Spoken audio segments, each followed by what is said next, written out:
Hello everyone, welcome back to my channel. My name is Ibel. This is a very quick tutorial on how to digitalize your drawing in Paint Tool SAI without using any specific tools like Photoshop and stuff. I do this all the time. It's very easy and very quick. So first you tap the filter menu, tap brightness and contrast, and just play with it, I guess. But the most important thing here is the contrast. It makes your drawing more visible here, and then color deepen. If you do this, your drawing gets more thick and it kind of hurts your eye, so you don't want to do that too much. And if you do this, it's fine actually, but it's kind of weird. So I'm gonna do this, and then the brightness is actually not that important.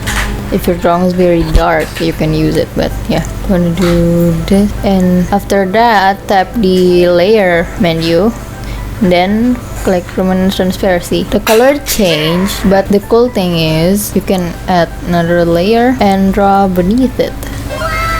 Voila, voila, voila. If you don't do this, you can't draw. See?